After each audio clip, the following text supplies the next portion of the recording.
Welcome to the Practice Podcast, conversations probing the nature of practice. I'm your host, Dave Fearon.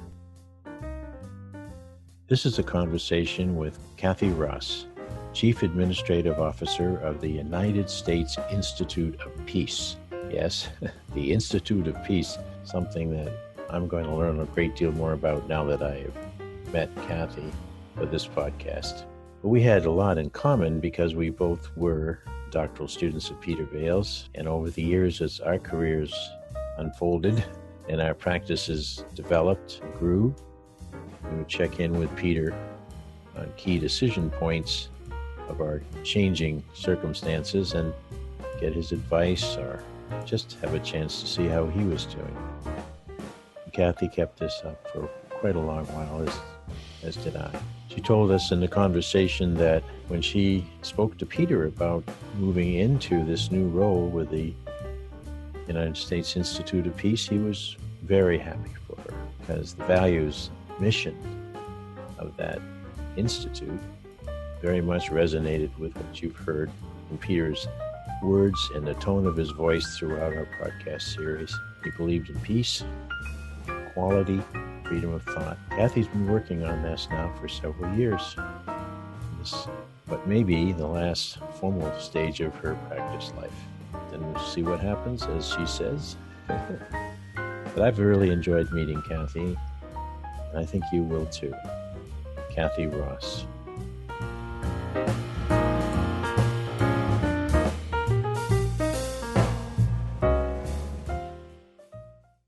We've been looking forward to it, and we were hoping it would be also with Peter Vale. But what will also make it kind of a challenge is that we're working from our home space, like probably, hopefully, everyone in the country is. And therefore, there will be some noises in the background where they're doing some construction on the back of my house. And we may hear a few neighborhood noises in Kathie's place. But that basically says we're authentically happy to be doing this. Yes. And we wish very much that it had Peter in it. But when I had this conversation with Eric Dent, which you've heard by now if you're following the podcast, I told him I felt it was like one hand clapping or trying to fly with one wing. And then I realized, as I hope you do, Kathie, that he's with us in the best ways. And we are in a sense of Peter Vale. And that's perhaps where I'd like to start, because there's so much about your work in the United States Institute for Peace and all of those things. But really, it's primarily, as Peter would want it, about what you are becoming that matters most to you. Yeah. And if you have any recollection of when that all started.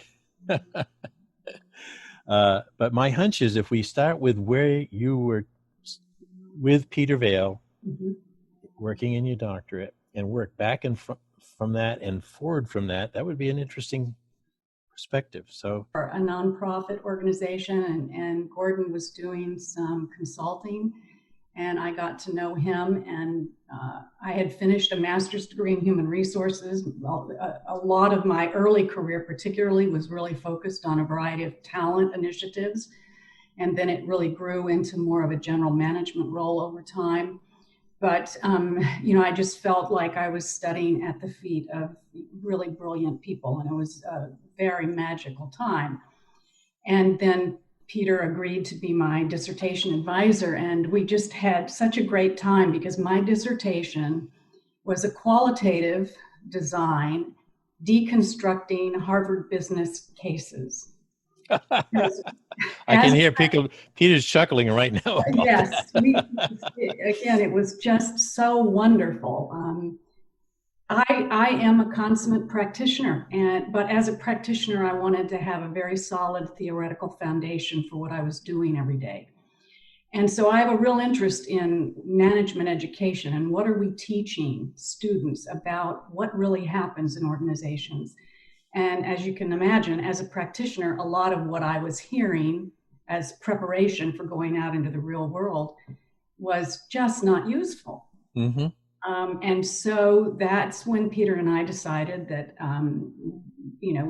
deconstructing Harvard business cases would be fascinating.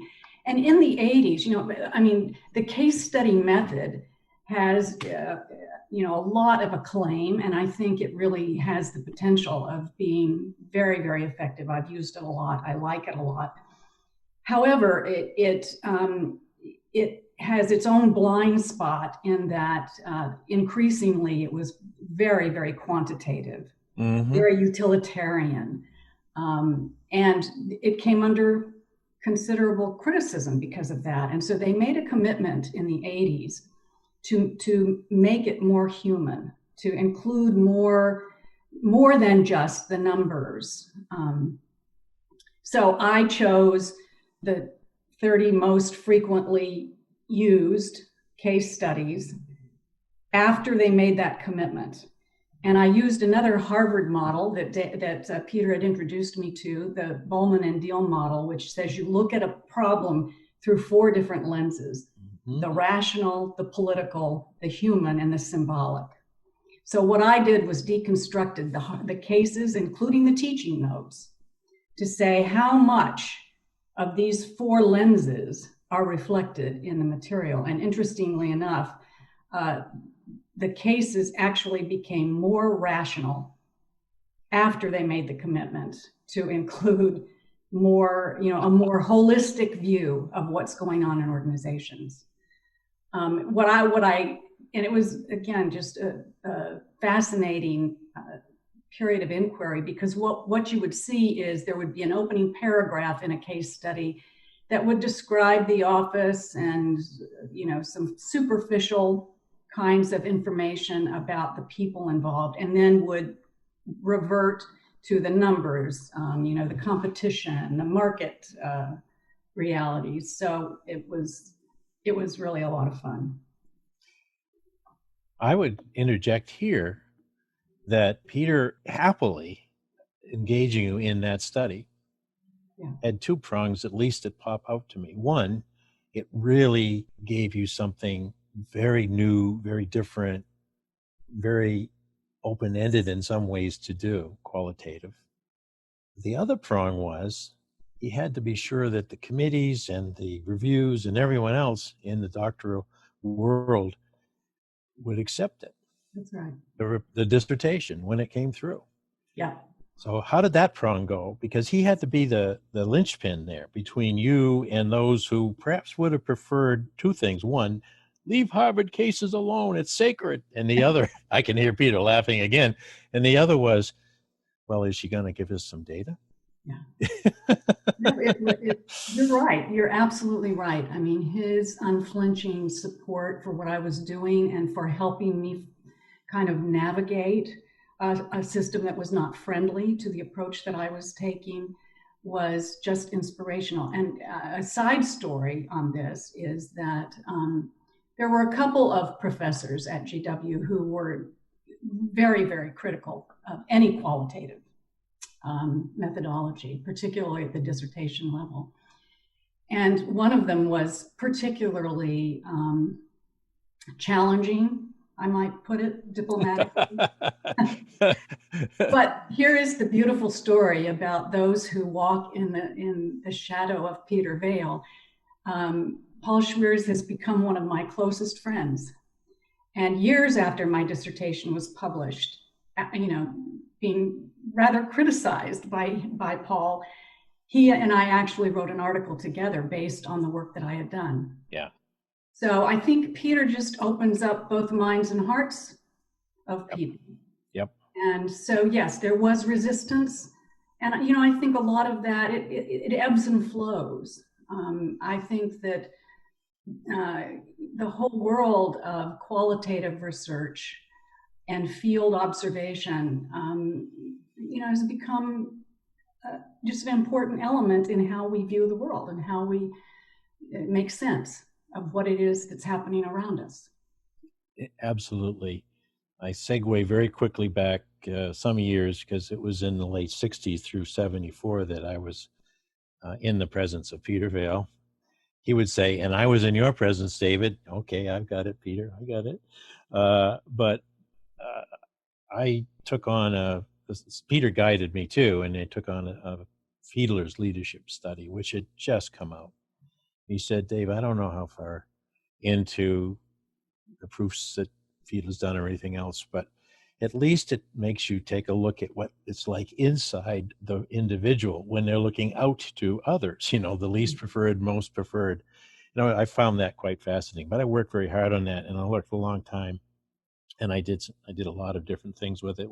But it was essentially qualitative. Yeah. And so I think he cut his teeth a little bit on a couple of people in my committee and beyond who were saying, this guy is going nuts. This is incoherent. It was coherent. It was everything, but they couldn't find the linear thread through that study. But I can tell you that the development that I experienced as a person conducting that work with his guidance and others really fine people like Mark Scheibels. I mean, I went from being a 28, 29, 30-year-old kid when I finished to being an adult. And I was doing some pretty heavy lifting before that. Yeah. But because he helped me be introspective as a researcher, as an investigator. Yeah. He was unique in that regard, that he gave us permission. Yes. He gave us permission. And then he had to give us some ground cover too. That's right. Well, and I will say, so as I said, I listened to a lot of the podcasts, and I so wanted to tell Peter, you had a number of conversations with him around practice and around, his concern that practice was undervalued, it was not respected. Even the format of graduate work makes practitioners, less than welcome in many ways. Mm-hmm. And I wanted so much for him to hear directly from me once again, because he and I have had this conversation before. I felt so respected and so exalted. Peter was fascinated by somebody like me who was on the front lines, making messy decisions, not waiting until I had all the information that I wished I'd had before I could make a decision. He was fascinated by just the messiness of it. Yeah. So I felt very valued. I felt very valued in the way that Peter approached that, but also even just in the logistics of, I was working full-time in an executive role. I was raising a daughter, and I was working on my doctorate at night. And so I took longer than GW wanted me to take. And so there were a lot of people unhappy with the fact that I was not following the protocol that was the normal process. And talk about giving me cover. I mean, he was my biggest advocate every step of the way. Yeah. And, I wouldn't have I really don't believe I would have gotten through it with anybody other than Peter at my side. I think that's a great way to put it. And I could, just underscore that and repeat it as my story. I had every intention to continue being a practitioner myself. I was a community educator, found through the Mott Foundation, and taught the community school concept in the mid-'60s. And I was full of idealism, and I wanted to go on and continue to promulgate the idea that a school could be a lot more than, a 8-hour-a-day, 180-day entity in a neighborhood. It actually could become a true learning center for the neighborhood. Great ideal. Still believe in it right to this moment. Yeah. But I didn't get a whole lot of support from the superintendents of the world who were worried about their gym floors, or the fact that there would be some rather unsavory people coming into school at night, and those kind of things. Yeah. But it isn't about me. It was in the sense that all through that time, I'm doing everything as rigorously as I could for a PhD. Peter was clear that I might have become a professor or might not, and it didn't matter to him. He didn't push me either way, but he didn't discourage me from the fact that I had picked up enough on organizational behavior. I have the ethos, I had the curiosity and the 360 kind of mind that you have to have if you really want to look at humans being organizations. So he said, maybe you'll teach someday. And eventually, when I couldn't do that more global work any longer, I came into an OB classroom, and I've stayed there until I retired. But in this note that I found today as we're going through our belongings to see what we'll keep and what we'll throw away, as you do when you get into your late 70s. I have this note, that handwritten note from Peter, and in it he said, "I'm glad I made a difference in your thinking about OB and management. I'm thinking about doing a book in which I yell out that whole philosophy." I mean, he mean yell it out. And it did kind of condense into notes and thoughts on practice, which is what this is about. So take me a little ahead now. That was a tremendous step and journey and accomplishment for you to have the PhD. And now you're some years past. Yeah. And when we're not doing a bio here, did you find that your thinking had changed to the extent that as you took on different roles going forward, that it resonated with your experience with Peter? Almost definitely. I mean, he taught me how to think, and part of learning to think is also being very much in touch with your feelings, with your perspectives, with your own biases, and all of that has just shaped all of my work. But back to his fascination with practice, I think that Peter had a fundamental respect and sense of honor for the working man and woman. And so, Yes. Just a short kind of current snapshot and then retrospective. So in many ways, professionally, they saved the best for last for me, since I'm now at the U.S. Institute of Peace, which is, just an incredible mission-oriented initiative. And I feel like I have a front row seat to the world stage. And it's You sure do. really quite fascinating. And we can talk more about that. But the bulk of my career was spent at Arbitron, which was acquired by Nielsen, where we were doing media research. That's kind of, white bread kind of stuff. It was not particularly compelling from a mission standpoint. And yet we were on the best places to work list 3 years in a row. It was just a great place to work. And the leadership team, which is that's where I worked when I was completing my dissertation. The leadership team were all just enlightened leaders that just created a really fantastic organization. So as much as I love mission-driven work, anywhere that you are helping people make a living, helping people contribute, impacting people's lives, if you're a manager, you've got to take that seriously. And that is, something that I really, really did learn at the feet of Peter. I think that he was such an approachable intellect, and he had so much respect and curiosity about the taxi drivers, Yes. about the restaurant waiter or waitress. He treated everyone with just immense respect.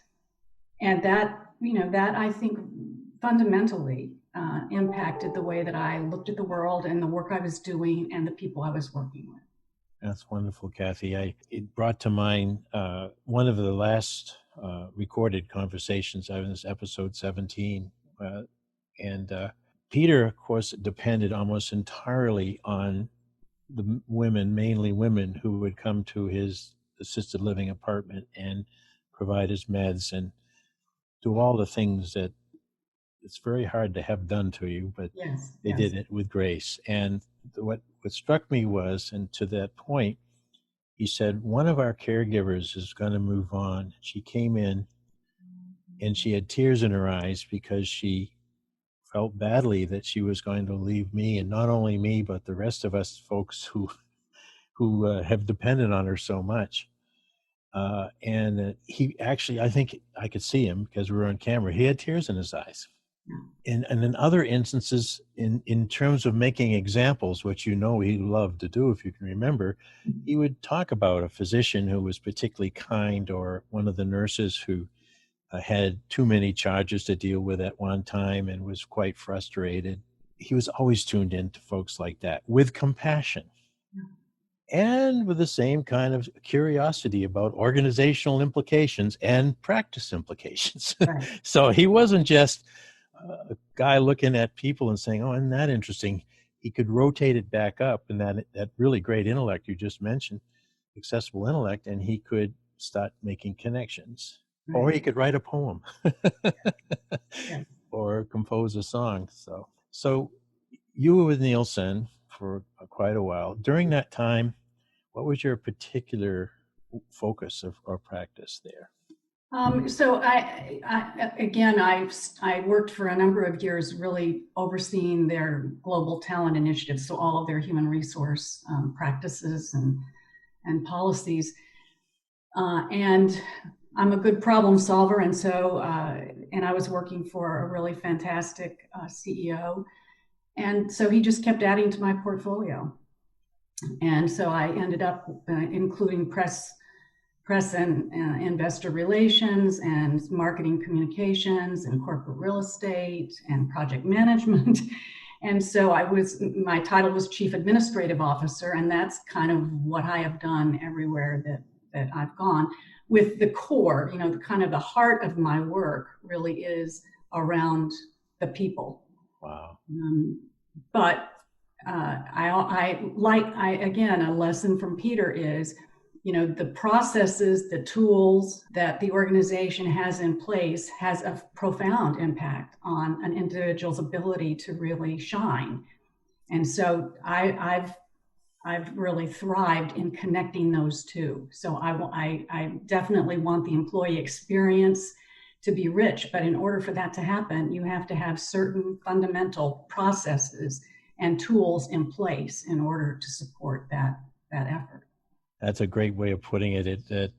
When we've talked about, and Peter, and early in our podcast, we talked about the way of thinking about practice, and it led to constant awareness of your context in which you're making the attempt to grow as a person in your practice, and systems. He was a systems dynamics guy. He was social technical systems. He was very, very interested in the merger of the two and the melding of the two, but he always said it really comes about within the individual and then out to the collective of people who form the organization. But having the right way of being able to move forward predictably, process, but at the same time acquiring what you need to deal with that white water that he became famous for was what kept Peter very much his eye on a lot of things. One of the things that he loved to have his eye on was all the various sports that he could get on his ESPN channels. Yeah. He loved to watch golf, and he teased me because I was just learning it at age 75. But he said, "Dave, one day you're going to stop playing at golf and you're going to become a golfer." He said, that's when it's your practice. It's not something you're just trying to do. Chief administrator, working in an organization where not only were you initially bringing the talent in, but you were making sure that they could stay and thrive. Right. That's a great legacy you left. But did you move straight from there to the Institute? No, actually, I did a couple of things in between. In fact, I have been an adjunct faculty member on and off for a number of years. I do love teaching, but didn't feel like that would really satisfy me as a full-time assignment. I worked for a small nonprofit for a couple of years where we were doing HIV/AIDS development work in South Africa.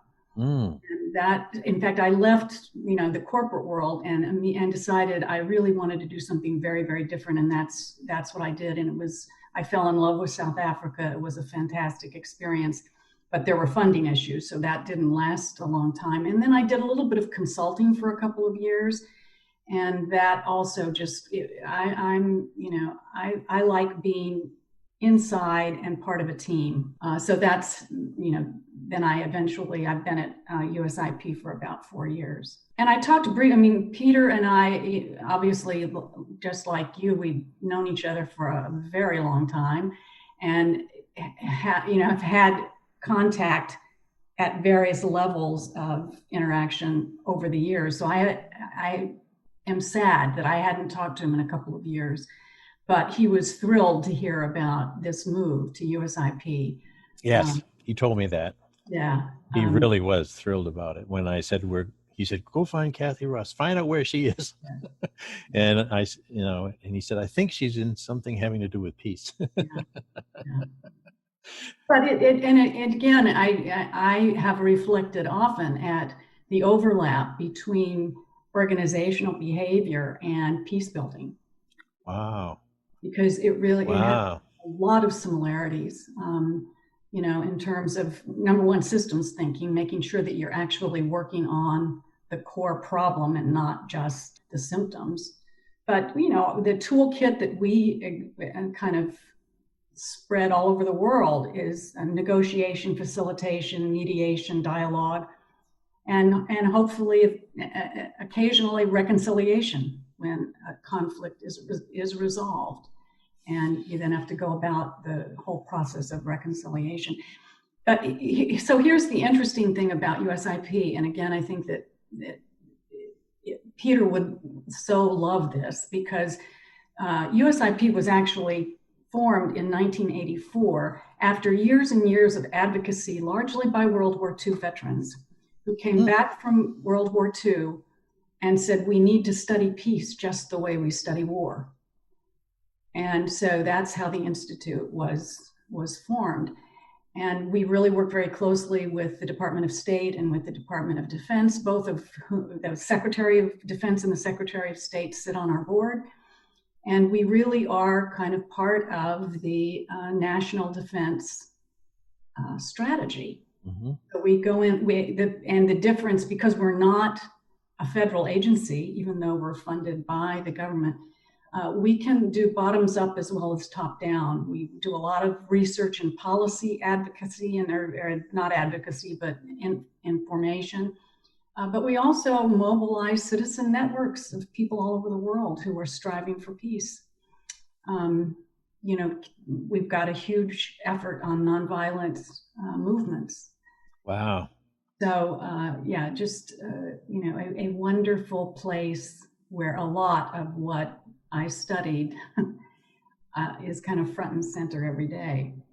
I think of the focus that Peter and I took from the beginning about the individual, because I remember asking him once, I said, look, Peter, we're both self-professed organization thinker, observers, teachers.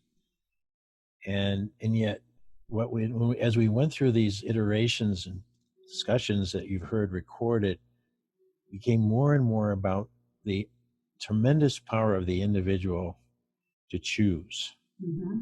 So if you look at those elements of peacemaking, it boils down to a very few people who may be connected in very big ways, but it's them grappling as an individual with all kinds of issues around, if I do this, what about me? What about them? All of that. But the power of the individual, have you picked up on that, or am I just sort of extemporaneously putting that in your story? No, I think that this is where the whole field of complexity comes into play. Because so one of the things that I admired most about Peter is he was fundamentally optimistic without being naive. So yes, individuals have immense agency. Yes. They also have tremendous limitations based on where they are and, what resources are available to them. So to be able to hold that juxtaposition and understand the power of both of those, both, the power of choice and the limitations that so many people on our planet right now are dealing with. Right. And I've reflected on this a lot, knowing that we were going to have this conversation, because it's such a strange time. And I'm thinking of this time period as kind of the great pause. I think of Peter's experience, and I was in fairly close contact with him as he came out of, his terrible health situation and was learning to use his wheelchair, and all of the things that he loved to do. Yep. No longer available to him. And I was almost awestruck by how quickly he was able to regain his love of life, even though there were so many things that were so fundamental to him that he could no longer do. And I think that this is a time period globally. It's where we're going to have to rethink what's important and what kind of future do we want to have, which he did individually, and kind of I watched him become so much more spiritual, if you will, even though he always was a spiritual person. To be able to have an attitude of gratitude after what he'd been through. And to your point, I recall him making jokes about, how he relied so much on his upper body strength now that he was in a wheelchair because he no longer had, he wasn't, he couldn't run the way he used to run. But his ability to find humor and gratitude in his circumstance was just quite remarkable to me. Yeah, that's a beautiful memory, and it persisted all the way through. There were some of the recordings you probably hear in the quality of his voice where he was fighting what I can now say was a real serious tumor in his lung, and that compromised his breathing. This is the last few months, and then he was in constant pain. That was, to me, one of the worst ironies of that tragedy, that even though he was paralyzed, his brain kept feeling the pain. Yeah. And I used to discuss that with him, not on camera, and I'd say, doesn't that just piss you off, Peter? And he said, yeah, it does. But what am I going to do? So I'm going to take enough painkillers to level it down a while, and I'm going to keep on what I'm doing and who I'm doing it with and all the rest. And so that was exactly what you're talking about. That even as that constraint became tighter and tighter on him, almost down to the last few hours that I was in touch with him, he was still wanting to do it. And his last text to me was about lining up you and Eric, and how happy he was that he was going to have a chance to have you included as our practitioners in the podcast. And that was done the day before he passed away. He had every intention of coming back to his apartment. Yeah. It was that spirit. And if we have that in us to any degree, close to where he was, we've got a lot that we can live through too. But I think you also put it in a beautiful pause for all of us, that everywhere here in Connecticut, there's very little going on, and it's almost totally locked down because we're so close to New York City.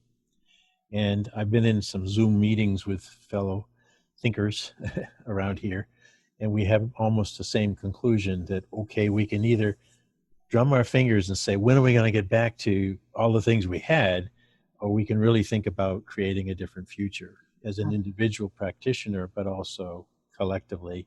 Do we have to let everything be the way it was? Yeah. And you deal with that across the whole globe. Yeah, but I have so many fond memories of Peter, but one memory I have is of a class that I forget even what it was, but there were probably 20 of us sitting around in a circle, and one of the class members, their childcare fell through and had to bring, a small toddler into the circle. And of course she was, chagrined, and Peter was so delighted, and, several times picked the child up and, helped the mother kind of, entertain the child so that we could all together be in class. And I will say during this time period, we've done all of these Zoom meetings. In fact, we've done Zoom meetings with 80, 100 people on at one time. But somehow we've gotten to know each other better than ever when we were working in the office. There are a lot of our staff members are homeschooling their children. So in any given meeting, there are kids running in and out of the room. There's a dog barking, there's a door slamming. And it's just made everyone more human. Wow, that's great. It's true. I'm experiencing it too. And maybe that's sort of the big lesson. Right. That one person on one of my calls just said, and because I'm listening to see how she views herself as a practitioner. In her case, She was in the HR realm in a huge company here in Connecticut. And she said, I gradually felt like I was gradually losing my title. And someone said, well, you mean you're no longer employed there? She said, oh no, I'm still there. And I have a couple of V's and P's and E's around my title. She says, I can't even think of why I would want to have that title right now. I know from a, hierarchical standpoint, blah, blah, blah, blah. But she said, that title kept me away from people. Mm-hmm. It kept me away from people who I depended on to make me a living. And once we started to get into our Zoom meetings, and they saw that I had a basket of laundry on my couch that I had forgotten to move. One person said, "You do your own laundry?" So it's opening up a lot of nice awarenesses. That again, back to Peter, I know that this is a period of time when he would have been so fascinated, disturbed and hopeful, and at the same time, but fascinated, because it's changed almost all the circumstances of our individual behavior. Right. And then that begins to change our awareness of our collective behavior. And pretty soon we do have these questions. Do we need to go back to the old ways? Can we go forward to something better? Which takes us back to your field. Do we have to go back to fighting and hating each other? Or have we learned enough now that we can go forward and try to create a different condition? Yeah, and I think it's going to be both. I think, it will be.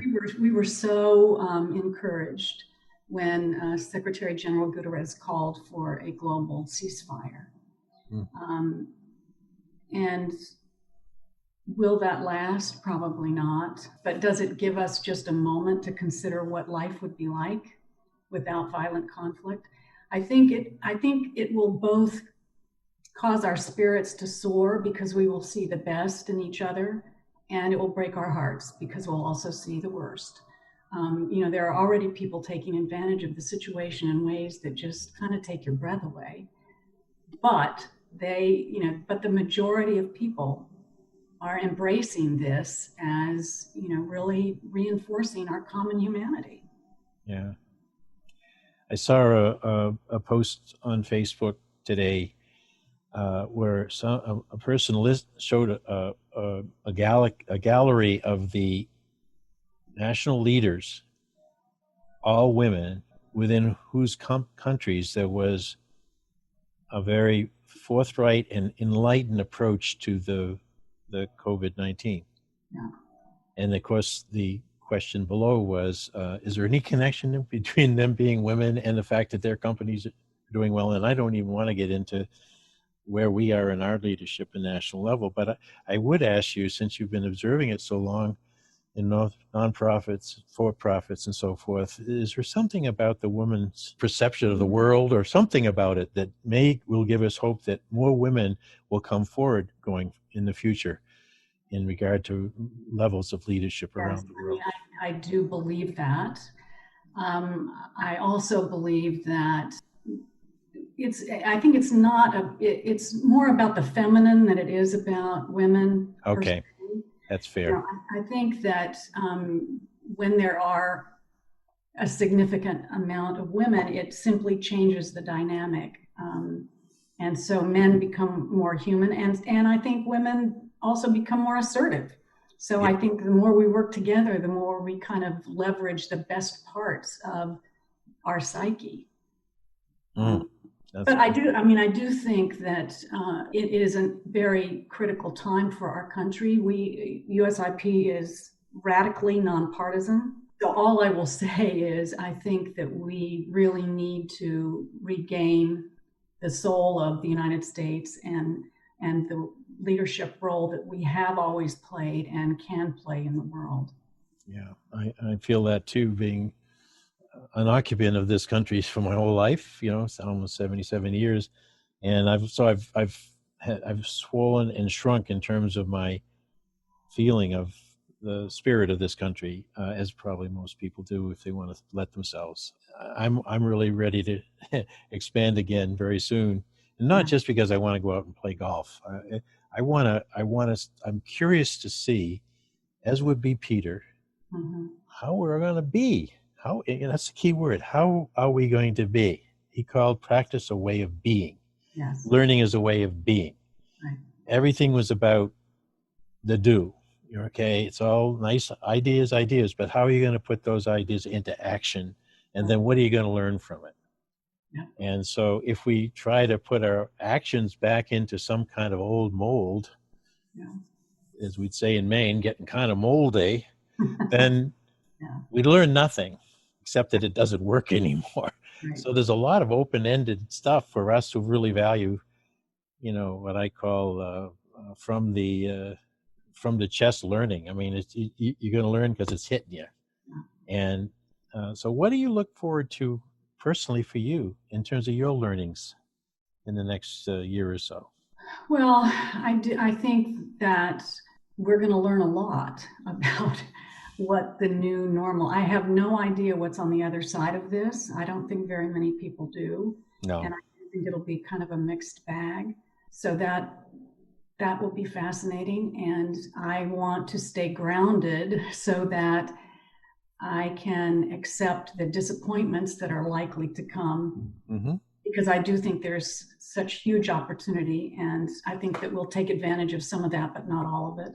And like you, I am also ready to reconnect. I have felt the pain of the physical distancing. I have a grown daughter who is an emergency room nurse in Albuquerque, New Mexico, that I can't visit, and so I'm looking forward to reconnecting and feeling a sense of freedom, particularly around being able to join friends and family. Yeah, I agree.